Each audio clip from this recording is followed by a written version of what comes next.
Olá, sejam muito bem-vindos ao nosso Congresso Internacional de Tecnologia e Educação. Estamos na nossa 5ª versão, o CIT, e hoje temos o prazer de trazer aí 2 ilustres convidados, porque trazemos uma situação, talvez, para os dias de hoje, que muitos ainda confundem.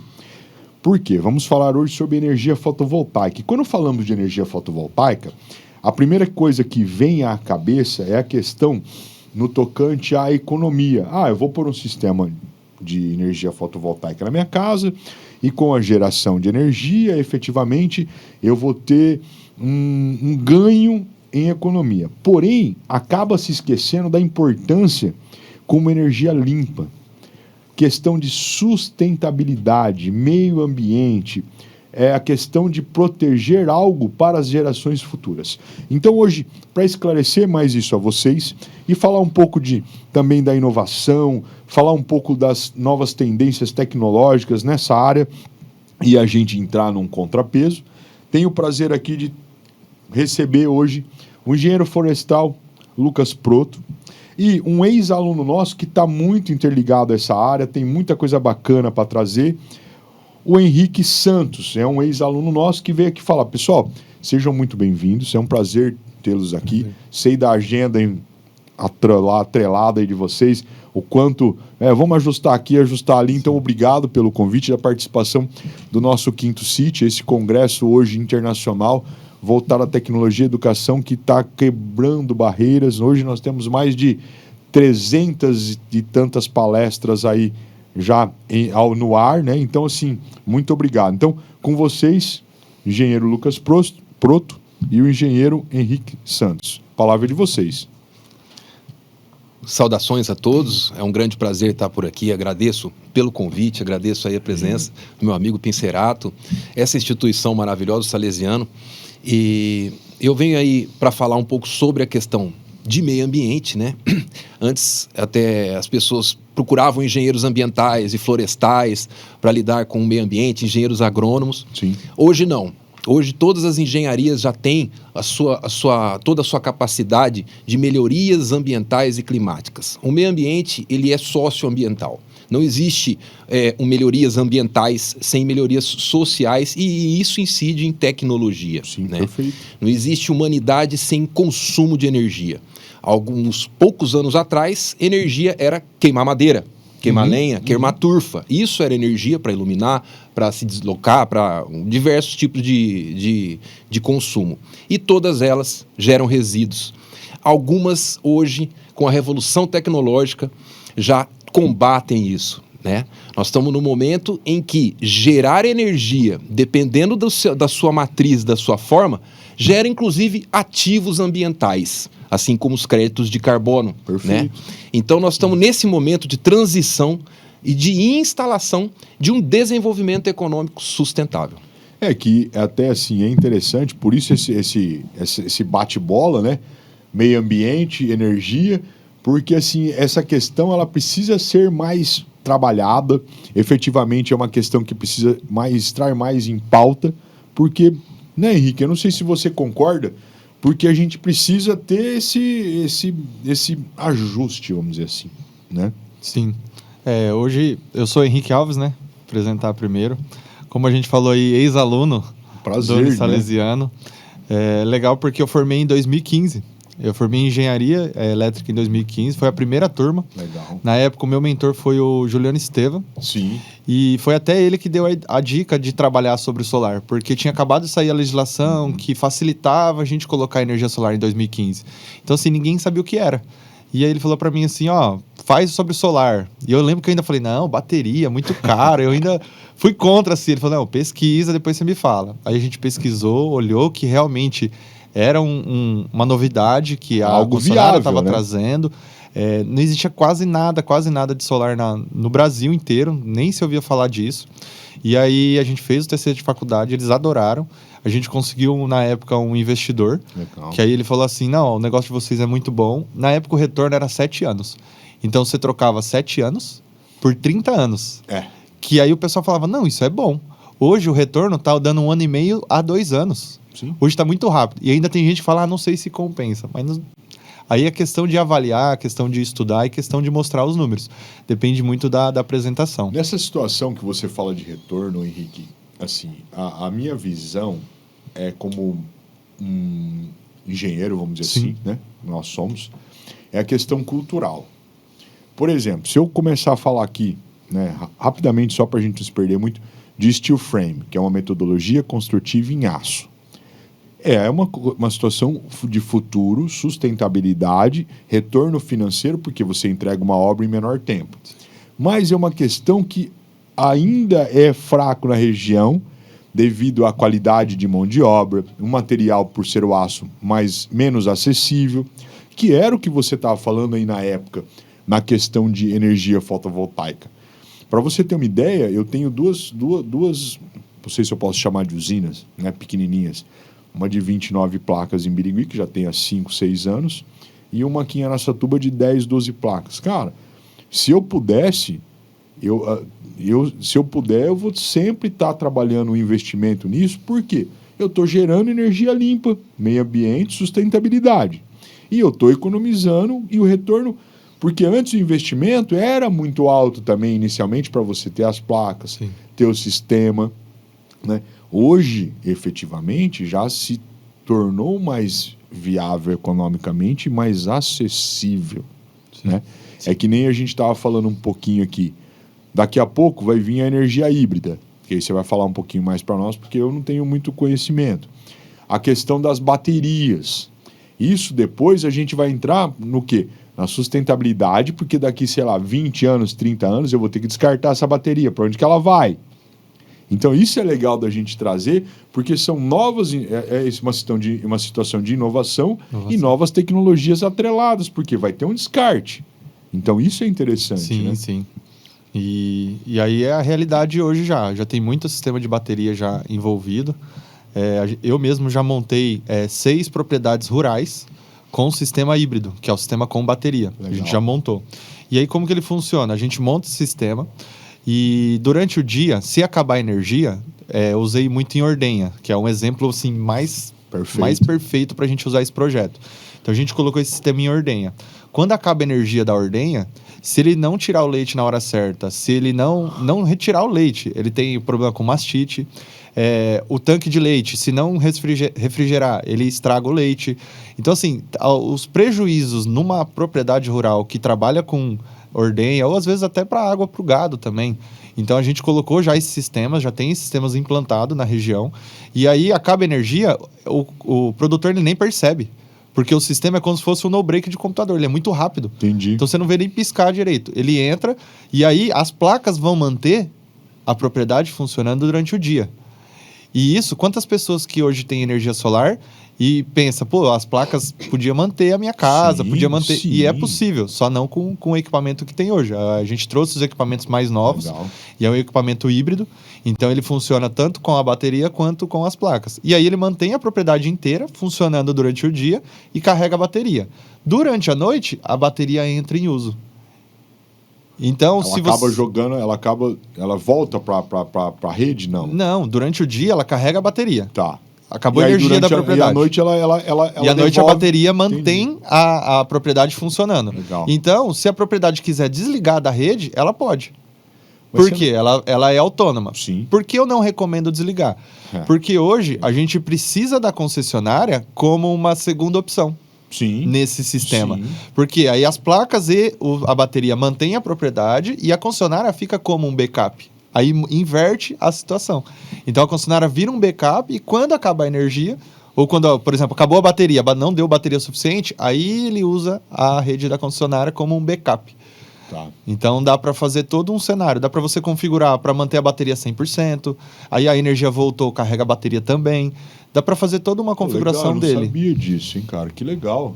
Então, assim, é um sistema híbrido, a tecnologia mais nova que tem para manter. E bateria, eu tô vendo alguns projetos, até estava conversando com o Lucas, teve um pessoal que está usando bateria de carro elétrico agora. Compra o carro elétrico lá, 15, 20 mil numa bateria, coloca na parede de casa, tem uns vídeos na internet agora, o pessoal parafusando e liga no sistema híbrido. Pronto. Ele mantém toda a casa dele com o sistema de bateria. Então ele tem a energia solar, carrega a bateria. E estão fazendo com carro usado. Estão fazendo com carro usado. Eles compram esses carros usados elétricos aí com alta rodagem em São Paulo e estão reutilizando. O que acontece? Hoje, já tem muito carro elétrico. Muito carro elétrico. E igual a Tesla falava muito tempo atrás, há 3 anos atrás, 4 anos atrás, o quê? Que você compra um carro deles e aí você usa a bateria por 10 anos, que é mais ou menos a vida útil. Depois a bateria não serve mais para o carro, mas ela funciona bem ainda. E aí você coloca ela como backup. E a Tesla tem já um próprio sistema para você colocar, encaixar a bateria e aí ela tocar como um backup na sua casa. A vida útil da bateria, hoje, ela é 6.000 ciclos, o que dá mais ou menos uns 15 anos. Entendi. Isso se ela descarregar e carregar todo dia. Se você deixar ela como backup, eu já conversei com um fabricante sobre isso, se você deixar ela como backup só quando acaba a energia usar ela vai durar os 25, 30 anos, que é a vida útil do sistema fotovoltaico. Então, imagina o cenário que a gente tem para frente. Eu estou pensando aqui, né? Mas eu vou guardar os meus pensamentos aqui, porque eu vejo que tem muita coisa ainda para a gente explorar esse cenário. Muita coisa. Tem. Né? Uma das coisas é a parte ambiental, descarte. Isso. E isso é muito importante. A pilha, eu queria até falar sobre isso também, né? A pilha e a bateria, quando a gente descarta ela oficialmente, né? Então tem uma responsabilidade legal do município trazer uma solução ao munícipe, Claro. para ele depositar suas pilhas e baterias. Vamos falar de pilha e bateria mesmo, Sim, né? Aquelas sim. pilhazinha, bateria de celular, bateria de relógio, bateria 9 watts. Por que é separado? Vocês já perceberam? Não vai para o reciclável e não vai para o lixo comum, não vai para o lixo orgânico. Ela vai sempre em um local separado. Por quê? Porque quando você vai instituir um aterro sanitário, tá? Que é o tipo 1, que a gente fala que são de um aterro que ele suporta diversos tipos de resíduo, ele vai ou não ter uma adequação para esse tipo de elemento. Pilha de cádmio, pilha de lítio, pilha de não sei o quê, são armazenadas. Então, como funciona isso? Na verdade, eles não enterram, eles não inabilitam, eles literalmente encapsulam essas baterias, colocam num sistema subterrâneo, protegido, isolado do lençol freático e da atmosfera, para lá permanecer. Okay. Ô, Lucas, mas por que isso? É uma forma de descarte de algo muito contaminante? Não. É porque o lítio, o cádmio pode acabar. E aí onde vai estar? Ele vai fazer uma reaproveitação. Exatamente. Vai fazer uma reciclagem. Uma reciclagem do que ocorre. Hoje não tem porque é caro. É caro. Um processo desse. É caro. Mas assim, quantas coisas a gente desenvolveu a reciclagem depois de anos? Isso. Então é o que eu falo muito. A bateria hoje, às vezes, não tem um destino 100%. Legal, okay. Mas quando acabar, a gente vai precisar arrumar um jeito de recuperar isso. daí. Então, é como se fosse um armazenamento. Ele está guardando ali. E tem as novas baterias que estão surgindo. O MIT fez um estudo de bateria de carbono, bateria de sal. Então, isso são coisas que, Grafeno. assim... Grafeno vai mudar completamente o que a gente O próprio pensa. nióbio. O nióbio. Né? Inclusive, é legal falar que nem, por exemplo, eu tive recentemente fazendo um curso fora, e aí eu falo que o curso não foi tão bom quanto eu gostaria que fosse. Mas o que foi fantástico foi o network que eu fiz, né? Com então, certeza. por exemplo, eu conheci um rapaz que a família, eu até não lembro o nome da empresa, mas eles são sócios de uma empresa de carros elétricos no interior de Minas, né? E aí, eu batendo papo, perguntando tal, eles trabalham muito essa questão de sustentabilidade e tal. Eles fizeram um sistema lá modular, eu não sei os detalhes até, vou ver se eu consigo trazê-lo em breve, para você trocar módulos, não ter que trocar a bateria toda, para minimizar o custo desse investimento que se faz. E assim, garantia vitalícia do veículo. Eu falei, cara, garantia vitalícia? Aí ele começou a me explicar o porquê da garantia vitalícia. Então, por exemplo, a tendência é não abrir concessionária, por exemplo. É ter um parceiro que vai dar manutenção dos carros. Então, por exemplo, você vai marcar manutenção na oficina do Henrique. O Henrique vai entrar em contato, né? Você vai estar habilitado, você vai estar...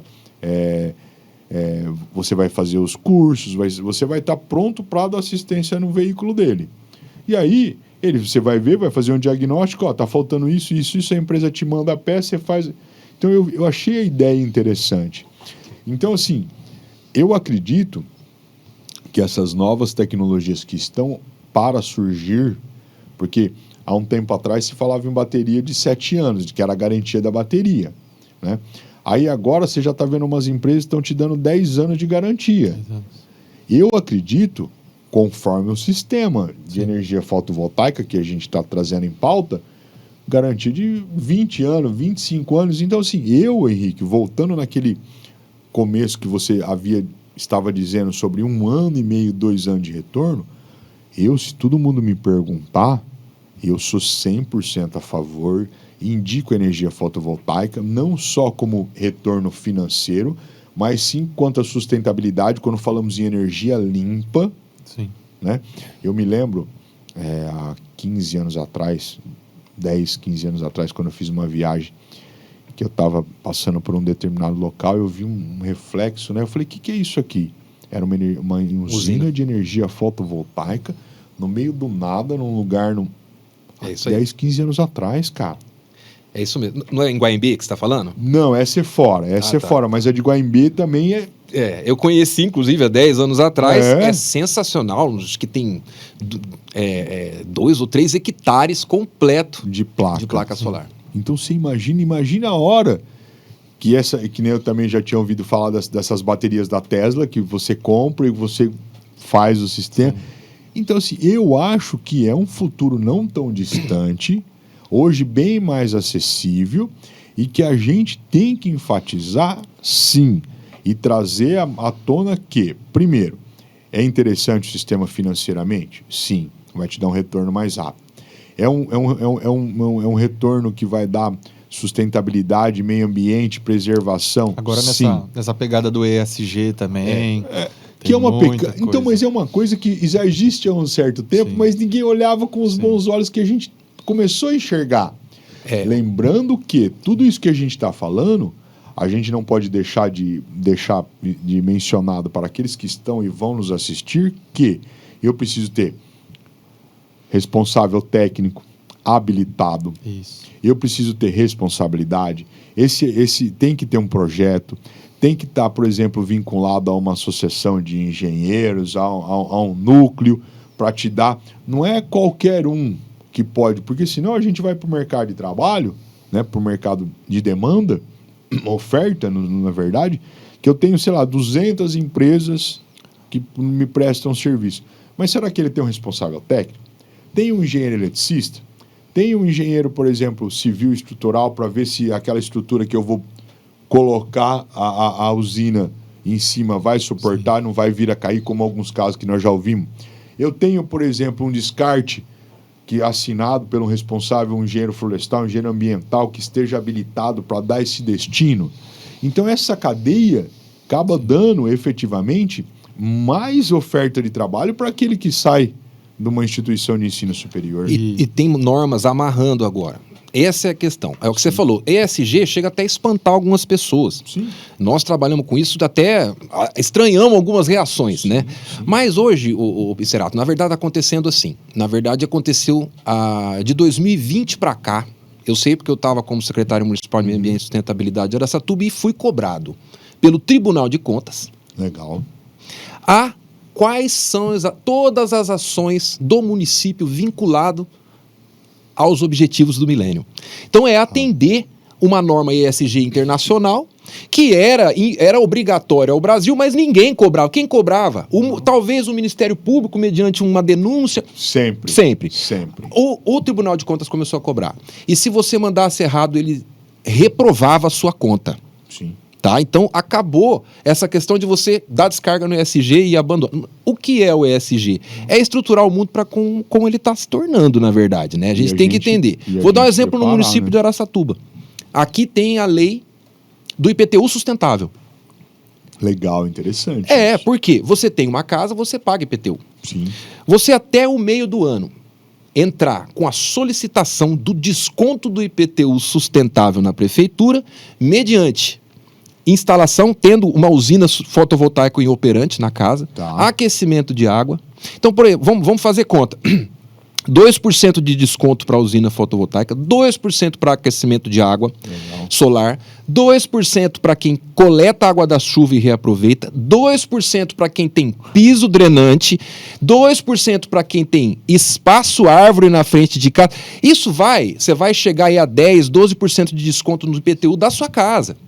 Isso faz diferença para muita gente, faz diferença para todo mundo. Agora, imagina para as grandes casas, foram as que começaram, Sim. as que ocupam grandes áreas. Inclusive, é um mercado que ele não só exige essa questão de usinas fotovoltaicas, de melhorias ambientais, não por uma questão só ESG, mas por uma questão de liberdade. Então, olha lá, o mercado de superluxo está construindo o quê? Hotel isolado. Hotel no meio da Amazônia, hotel no meio da montanha, hotel em ilhas isoladas. Sim. Como que eu vou levar óleo diesel para tocar tudo aquilo todos os dias? Ô, Lucas, mas é feito assim. Era, mudou. Todo que você for procurar agora é fotovoltaica. Esteja onde estiver. Eles estão já se adaptando a essa situação. Então, é uma questão que já virou essa chave. Com certeza, com certeza. E até o Henrique pode, né, pontuar isso melhor, porque assim, você imagina esse sistema híbrido, que a gente já ouviu falar, né? Mas que eu, por exemplo, eu não sabia que já era possível. Então, por exemplo, na próxima usina que, sei lá, se Deus me permitir eu for investir, eu já vou querer um sistema híbrido. Com certeza. Mas um sistema híbrido, talvez, não para eu tocar ele como híbrido, porque assim, eu ainda acredito, Henrique, que as concessionárias, elas vão segurar essa questão de você ser autônomo no fornecimento por um bom tempo, porque senão eles não vão ter uma liberdade demais. Exatamente. Fora que eles não vão ter arrecadação, Lucas, para dar manutenção, porque Exatamente. é que nem eu brinco, né, com os meus alunos. Nós somos igual o carro velho. Se a gente não der manutenção, uma hora abre o bico. Sim. Né? Então, assim, eu acredito que as concessionárias ainda vão, né, ter uma política de limites aceitáveis para você ser autônomo, né, para eles não perderem receita. Mas eu vejo como um futuro. Sim. Como um futuro promissor, cara. A parte da bateria, você precisa homologar na concessionária. Então, você precisa entrar com um projeto também, da mesma forma que o solar, e homologar e avisar que você vai fazer. Limite não tem. Porque é como se você colocasse um gerador em casa ou 2 geradores em casa. Você tem um gerador a diesel. É a mesma coisa do que o sistema com bateria. Uhum. Então, a placa alimenta. O que eles estão agora controlando é a questão da injeção de energia. Então, por exemplo, eu tenho projetos em áreas rurais que, por conta da inversão de fluxo, que é uma barreira que a gente está tendo hoje no mercado, liberou 4 placas numa área rural, numa propriedade rural que gasta muita energia. Para você devolver para a rede? Isso, liberou 4 placas. Você pode colocar 4 placas aí e injetar energia. E aí, se você colocar um sistema off-grid, você tem que provar para ele que esse sistema não vai injetar energia. Se você provar, aí você pode pôr esse sistema e colocar ele para, em vez de injetar energia na rede, você injetar na bateria. Ah, então deixa eu só te interromper para ver se eu entendi. Então, a partir do momento que você coloca um sistema híbrido, você está dizendo que você vai usar da energia que você está produzindo e você tem um limite de X placas para devolver para a rede. Hoje tem o limite. Independente se é híbrido ou não, tem o limite que é a inversão de fluxo, que é uma barreira que a gente tem hoje. Então, assim, tem casas normais que vão falar, vou pôr aqui para 10 placas. Eles não estão aprovando. Tem casos que eles não estão aprovando. A gente tem que entrar com o projeto. Tem casos que aprova mais, mas tem casos que não aprova. E aí não permite você gerar energia, às vezes mandar para um apartamento, mandar para um comércio, mandar para outro lugar. Eles não estão permitindo. Mandar para outro lugar. Você tem que consumir na própria unidade geradora. Isso. Aí não pode. E nem para você gerar. Por exemplo, eu tenho uma indústria de calçados que a gente fez recente que ele gasta 3 mil por mês. E a concessionária liberou a quantidade de placa para ele para gerar 1.500.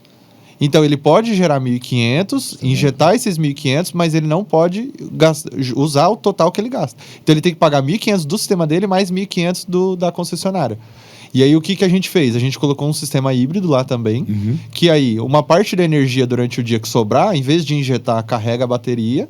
Para ele usar, para ele baixar essa conta dele de 1.500 que ele é obrigado a pagar. O máximo que ele pode injetar é 1.500, ele não pode passar disso. Então, até os 1.500 ele injeta.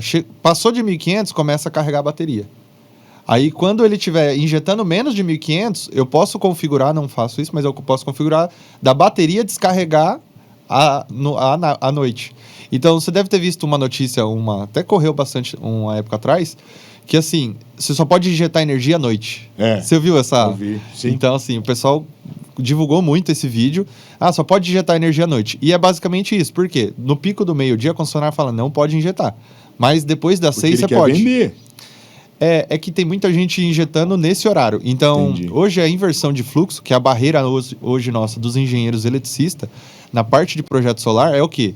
O limite do transformador que você está ligado. Então, lá tem o seu bairro, tem o seu transformador que está junto com seus vizinhos. Então, se todo mundo junto gasta 10 mil watts, você pode pôr de solar nesse bairro 10 mil watts. É isso. E aí, o que acontece? Quem fez projeto antes da lei, às vezes fez projeto muito maior. Eu, em casa mesmo, antes da lei, eu pus 50 placas.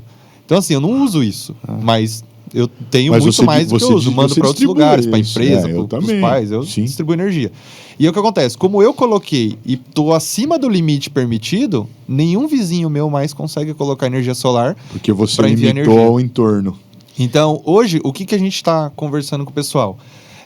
A solar hoje nas concessionárias quem colocar agora e conseguir essa autorização, se deu bem. Por quê? Quem não colocar, vai colocar depois e seu vizinho já colocou, você não consegue mais pôr. E aí você vai ter essa limitação para enviar e receber energia. Aí tem uma outra opção que a gente tem lá também, que é dentro da concessionária, que a ANEEL mesmo liberou essa outra opção, que é o Fast Track. O Fast Track, você assina um documento que eu abro mão de receber e enviar energia, e aí até um inversor de 7,5 kW eu posso colocar, que vai dar aí umas 20 placas mais ou menos. Legal. Então assim, até esse tanto eu posso colocar, acima disso eu não posso mais. Só que aí é o que eu estou falando, por exemplo, esse cliente nosso de Birigui, ele pode gerar 1.500, tá no Fast Track, ele pode gerar 1.500 e os outros 1.500 ele tem que pagar para a concessionária. Quantos comércios agora vão ter que, eu quero aumentar, não pode aumentar mais. Entendeu? Então tem essa barreira em cima da limitação da injeção de energia hoje. É uma situação até interessante, né? Porque, queira ou não, né? Me corrija se eu estiver errado, né? Mas você, numa situação como essa, você fica vinculado, né? Você fica ali vinculado, amarrado a uma única concessionária, né? Isso. É a questão, por exemplo, né, que a gente ouve falar muito assim, né, hoje na televisão, você que quer economizar energia, compra do fulano, compra do ciclano, né? Que nem eu lembro, não sei se vocês viram recentemente uma empresa falando que, aproveitando a cor verde do produto dela, compra energia verde da gente, tá. Então, você como na área, né, hoje você fica enrolado também, fica vinculado a uma situação que, a uma única concessionária. Hoje, assim, a gente tem essas bandeiras, que agora tem essas bandeiras tarifárias. Hoje, aí tá assim, desde 2018, não tem tanta bandeira seguida, bandeira patamar 2, que é o que a gente tá, nessa bandeira patamar 2, não tem desde 2018, por exemplo, 2 meses já seguido, não tinha isso. Teve na pandemia fizeram até a escassez hídrica, né, que é a outra bandeira, mas isso tranquilo. E aí o que acontece? Nossa, eu tô pagando cada vez mais caro. Quando que você ouviu falar que a energia baixou? Nunca. Então assim, nunca baixou, sempre aumentou. A energia, ela aumenta mais do que a inflação. Com certeza. Então, graficamente isso, uma hora vai ser muito mais do que a inflação, eu vou ter que ganhar muito mais. E você para pensar, você não pode, por exemplo, deixar de pagar energia, porque eles cortam. Você já entendeu a importância da energia na nossa vida hoje? Por exemplo, eu deixo de comer, às vezes, bem chulo mesmo. Eu deixo de comer hoje, passo fome hoje, amanhã eu como. Mas eu não deixo de pagar energia. Entendi. Entendeu? Então, assim, olha a importância disso. Então, chegou o dinheiro do mês, qual é a primeira conta que você paga? Energia. Água e internet. Ele pegou um ponto que é importante emendar. Por que isso está acontecendo? A bandeira vermelha. A bandeira vermelha, ela tem tudo a ver com o regime hídrico. Sim. E o regime hídrico tem tudo a ver com o meio ambiente. As pessoas confundem muito, quando não é do ramo, de entender essas questões ambientais ligadas com políticos. Espera aí. Vamos separar uma coisinha rapidinho aqui. É o seguinte, pessoal. O Sudeste só existe Só existe o Sudeste, ele não é um deserto como é a África, como é a Austrália na mesma latitude, por conta de 2 fatores. A Amazônia e a ZECIT, a zona de convergência intertropical, que traz a umidade do trópico, bate na Cordilheira dos Andes e faz uma curva para dentro do Sudeste. Ô, Lucas, a umidade do mar está chegando aqui, ela bate nos Andes. Não. A umidade do mar, ela entra na Amazônia, chove lá. Porque ela bate nos Andes, condensa e chove. Sim. Ela alimenta a Amazônia. A Amazônia, por evapotranspiração, joga isso para o ar e formam os rios voadores, que é aquele vento que choveu e fez a curva, traz para a gente essa umidade. Perfeito. Beleza. Uma árvore, ela emite em forma de vapor, água, no ar, aproximadamente de 250 a 350 litros, uma árvore média. Tá. Estou falando essas árvores que você vê na rua aí. Imagina uma árvore de 50 metros. Quantos litros de água por dia? Se a gente ligar um umidificador com ventilação, o que vira? Climatizador. Sim. Então as pessoas falam, a Amazônia é o pulmão do mundo. Não, já descobriram que são as algas. Calma, a Amazônia é o ar-condicionado do mundo, é o climatizador do mundo. Isso é uma perfeito. conta. Se você tirar uma árvore, tirou 300 litros de água de umidade no ar por dia. 600, 1.200. E por aí vai, entendeu? Pô, você desmata milhões, milhares de hectares por ano. O que está acontecendo? O regime hídrico do Sudeste alterou. Vou te dar um exemplo para Araçatuba.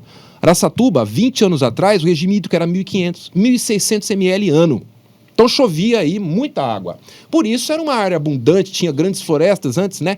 Plantou-se café, plantou-se Hoje cana. deve ter caído pela metade. Caiu pela metade. Caiu. Eu cheguei a pegar o ano de grande escassez que secou a lagoa aqui atrás. Então o povo foi denunciar lá no meio ambiente. Estão roubando água da lagoa. Não, foi Secou. escassez O lençol hídrica. freático, naquele ano, Pisserato, em 2021, o lençol freático da cidade de Araçatuba abaixou. Tá. E nunca mais subiu àquele ponto que estava. Tivemos que abaixar todos os poços. Tem lagoa que não retornou. Tá lá mato. Tá mato. E o resto que retornou, não retornou nem na metade da capacidade do que tinha. Ou seja, a disponibilidade de água no solo diminuiu por conta daquela seca. E nunca mais retornou. E até a gente fala que até a própria cobertura verde, as áreas, né, recuperáveis, quando a gente fala em construção civil, ela também diminuiu. Diminui. Lucas e Henrique, né, a gente, para ir para essa reta final aí do nosso bate-papo, que eu anotei inúmeras coisas aqui, a gente dá para ficar semanas falando. Henrique, o que você acha que em termos de inovação, tecnologia, pode vir pela frente, em termos de a instalação, energia fotovoltaica, o que pode, né, ganhar de benefício? E Lucas, o que a gente pode aí talvez pensar em também um monitoramento, uma tecnologia, porque depois eu vou contar uma outra coisa para vocês, né, um sistema novo que eu conheci recentemente, mas o que vocês acham que tecnologicamente, como inovação, que pode ser ferramenta que vai otimizar o nosso tempo de trabalho? Da parte de solar, a gente está com essa barreira mesmo. E tendo essa barreira, eu não posso mais colocar energia solar, não posso mais gerar, ele barra a tecnologia de estar desenvolvendo projetos novos. Sim. Então, hoje, o híbrido é uma coisa assim que está mais na frente. E o que eu fui numa feira agora, no meio do ano em São Paulo, e para ver justamente o que tinha de novidade. O que eles têm de novidade agora a gente está migrando para um mercado de carro elétrico. Sim. Porque a eletrificação dos veículos está muito, muito forte. E aí eles falam, tem muito carro elétrico já e não tem onde carregar. Tá. Aí a gente não pode colocar energia, então tem uma barreira. A demanda do Brasil, ela aumentou dos últimos 3 anos, a gente tem uns gráficos lá, aumentou muito por conta dos carros elétricos também. Sim. Então é uma das demandas. E aí eu vi projetos que eles colocam um sistema com a placa, sistema com a bateria, dentro do próprio carregador já tem a bateria, e aí ele faz o carregamento do carro elétrico, tudo isso autônomo. Tá. Então você imagina, você poder parar no meio do nada, parar seu carro ali, tem um posto, que é placa, bateria e o carregador ali. Então isso é o que eu vi mais assim de tecnologia nova, e eu já vou começar a investir também em carregadores, vou espalhar alguns carregadores aqui na região, porque precisa. Tem muita gente que não tem onde carregar. É como se eu tivesse veículo e não tivesse posto de gasolina. Então, Você hoje é uma barreira. É que nem eu brinco, né? Eu te dou uma Ferrari, mas eu não te dou gasolina pra você andar. Que adianta eu te dar uma Ferrari, né? Então... Eu já vou pro lado, ô Pincerato, da tecnologia ambiental baseada na natureza, que vem a se servir dessas tecnologias perfeitamente, né? Então, um exemplo é o crédito de carbono. Né? Hoje, negociar crédito de carbono no Brasil é como vender um unicórnio. Né? Aqui você não vende, você vai vender para alguém fora, talvez um ou outro vai querer, porque trata-se do mercado voluntário. A partir deste ano, na qual já está valendo o Sistema Brasileiro de Comércio de Emissões, a coisa começa a mudar. Pela própria lei, existe um cronograma muito enxuto de implantação do sistema, muito semelhante ao que aconteceu na Europa, na Inglaterra, no Japão. Inclusive, isso é praticamente uma lei copiada e meio abrasileirada. Né? Mas qual que é a questão? A questão é que o Sistema Brasileiro de Comércio de Emissões vai classificar aquelas grandes emissões das empresas, indústrias, municípios que têm grandes emissões. Então, tudo aquilo que emite acima de 10 mil toneladas ano vai ter que fazer um reporte ao Sistema Nacional. E agora o governo federal vai apresentar o plano de alocação de carbono, ao qual nós vamos ter um limite de emissões. Aquelas indústrias, empresas... Isso aqui é 10 mil toneladas ano. Vou dar um exemplo. Uma empresa que tem 25 caminhões já pode tratar de fazer o seu inventário de emissões, porque muito possivelmente vai ter que fazer o reporte ao Sistema Nacional até o final do ano que vem. Perfeito. Ocorre que em 3 anos, Pincerato, vai ter uma agência nacional para criar programas e projetos de geração de crédito de carbono.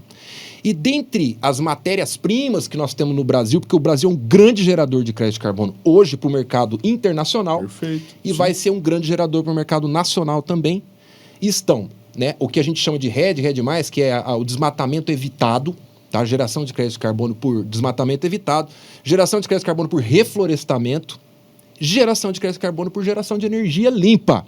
Que é a questão da energia fotovoltaica que a gente Todas está elas. colocando. Não, Eólica elas. também. Eólica Sim. também e hidrelétrica também. Perfeito. Tudo. O que o sistema internacional entende? Não é combustível fóssil, temos ativos ambientais sendo criados. Perfeito. Mas tem uma mensura.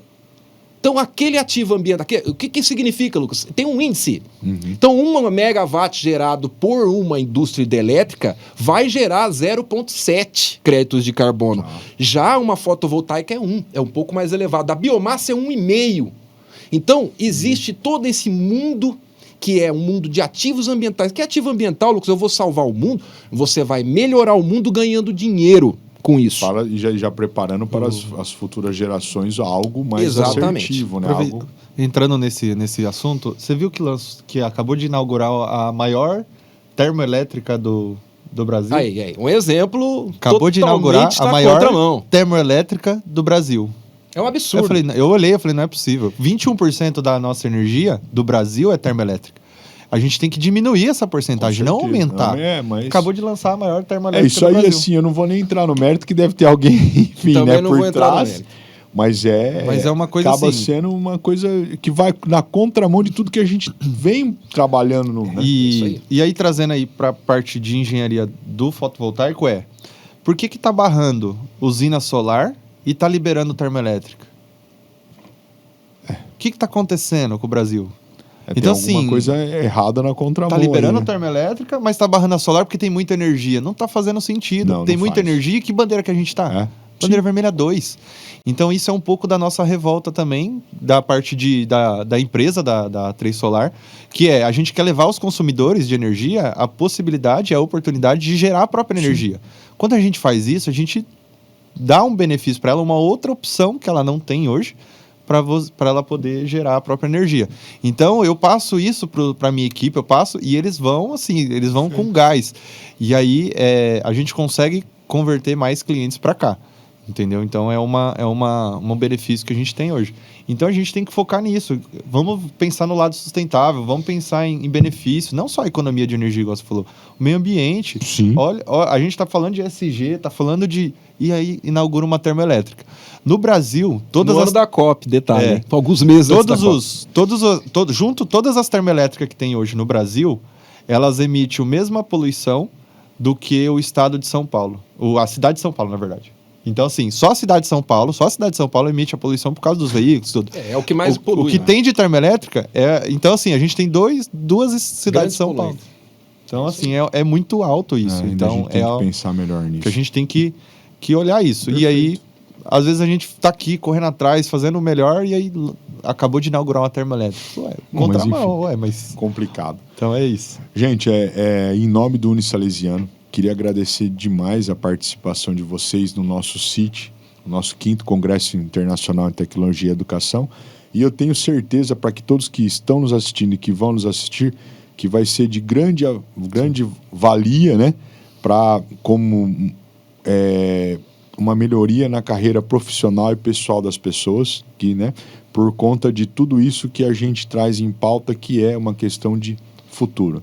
Então, Henrique, Lucas, eu queria agradecer a vocês, né, em nome do Unisalesiano, e quem sabe em breve a gente não traz aí para mais assuntos aí que eu acho que vão ser extremamente empoderadores para todos que vão nos assistir. Pessoal, obrigado, um abraço, até mais.